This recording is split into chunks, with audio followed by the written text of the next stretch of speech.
Hi guys, welcome back to my mini vlog. ಇವತ್ತು ಕೂಡ 6 o'clock ಎದ್ದಿದ್ದೆ, office ಹೋಗಲಿಕ್ಕಿತ್ತು. ಇತ್ತೀಚೆಗೆ ನನ್ನದು ನಿದ್ದೆ ಕಂಪ್ಲೀಟೇ ಆಗೋದಿಲ್ಲ.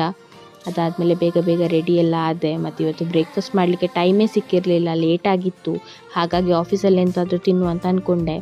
ಮತ್ತು ಬ್ರೇಕಲ್ಲೊಂದು ಬಟರ್ ಮಿಲ್ಕ್ ಕುಡಿದೆ. ಮತ್ತು ಸ್ವಲ್ಪ ಕೆಲಸ ಎಲ್ಲ ಮಾಡಿ ಲಂಚಿಗೆ ದಾಲ್ ಕಿಶ್ರಿ ತಿಂದು ಆಫ್ಟರ್ನೂನ್ ಇದು ಶಿಫ್ಟ್ ಎಲ್ಲ ಕಂಪ್ಲೀಟ್ ಮಾಡಿದೆ. ಮತ್ತು ಇವತ್ತು ಕೂಡ ಲಾಗೌಟ್ ಆಗುವಾಗ 6:30 ಆಗಿತ್ತು. ಮತ್ತು ಉಂಟಲ್ವ, ಸಂಜೆ ಆಗುವಾಗ ನನಗೆ ತುಂಬ ಹಸಿವಾಗ್ತದೆ. ಯಾಕೆಂದರೆ 1 o'clock ಲಂಚ್ ಮಾಡಿದರೆ ಮತ್ತು ಮಿಡ್ಲಲ್ಲಿ ನಾನು ಕಾಫಿ ಬ್ರೇಕ್ ಕೂಡ ತಗೊಳ್ಳೋದಿಲ್ಲ. ಹಾಗಾಗಿ ಸಂಜೆ ಆಗುವಾಗ ತುಂಬ ಹಸಿವಾಗಿತ್ತು. ಮತ್ತು ನಾನು ಮತ್ತು ನನ್ನ ಫ್ರೆಂಡ್ ಡಿಸೈಡ್ ಮಾಡಿದ್ವಿ PGಗೆ ಹೋಗೋದಕ್ಕಿಂತ ಮೊದಲೇ ತಿಂದುಕೊಂಡೇ ಹೋಗುವ ಅಂತ. ಹಾಗೆ ಹೋಟೆಲ್ ಸಂದೀಪ್ ಅಂತ ಉಂಟು, ಅಲ್ಲಿಗೆ ಹೋಗಿ ಚಪಾತಿ ಮತ್ತು ಚಿಕನ್ ಮತ್ತು ಬಿರಿಯಾನಿ ಎಲ್ಲ ತಗೊಂಡು ತಿಂದ್ವಿ. ಮತ್ತು ಬರುವಾಗ ಮ್ಯಾಂಗೋಸ್ ತಂದಿದ್ದೆ.